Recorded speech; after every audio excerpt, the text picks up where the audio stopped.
ఎన్టీఆర్ మరణించినా ప్రజల్లో ఇంకా బ్రతికే అన్నారు నందమూరి లక్ష్మీ పార్వతి. తెలుగు ప్రజల మనసులో స్థిరమైన స్థానం సంపాదించిన వ్యక్తి అని కొనియాడారు. అంతకుముందు ఘాట్కి వచ్చిన ఆమె ఎన్టీఆర్కి నివాళులర్పించారు. నటుడు, రాజకీయ నాయకుడిగా ఆయన పోషించిన పాత్ర మరవలేమని అన్నారు. జూన్ 4 తర్వాత ఏపీలో సుపరిపాలన రాబోతోందని మనసులోని మాటను బయటపెట్టారు. తెలంగాణలోనూ మంచి పరిపాలన అందించాలని కోరుకుంటున్నట్లుగా తెలిపారు లక్ష్మీ పార్వతి.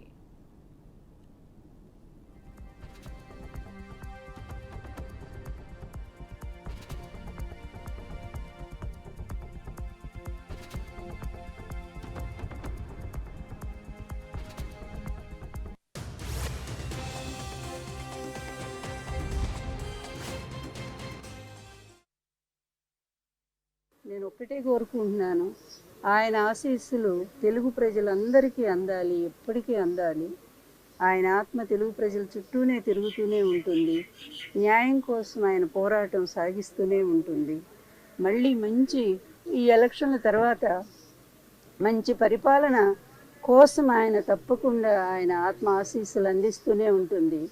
ఆంధ్రప్రదేశ్లో మంచి సుపరిపాలన మళ్ళీ కంటిన్యూ కాబోతూ ఉంది. అదేవిధంగా ఇక్కడ తెలంగాణ రాష్ట్రంలో కూడా మంచి పరిపాలన వాళ్ళు అందించాలని మేము కోరుకుంటూ ఉన్నాము. ఎందుకంటే ఎక్కడున్నా తెలుగు జాతి, తెలుగు ప్రజలు సుఖంగా ఉండాలి. నాయకులైన వాళ్ళు స్వార్థానికి, అవినీతికి తల వంచితే ఏ విధమైనటువంటి శిక్షలు ఉంటాయో కూడా ప్రత్యక్షంగా చూస్తూ ఉన్నాము.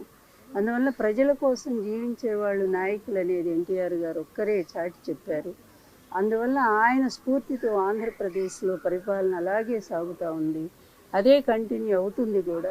అందువలన రేపు 4వ తారీఖు జరిగే ఎన్నిక తర్వాత ఆంధ్రప్రదేశ్ మళ్ళీ ఒక సుభిక్షమైన శాంతియుతమైన పరిపాలన అందుకుంటుందని, అందుకు ఎన్టీఆర్ గారి ఆశీస్సులు నిండుగా జగన్మోహన్ రెడ్డి గారికి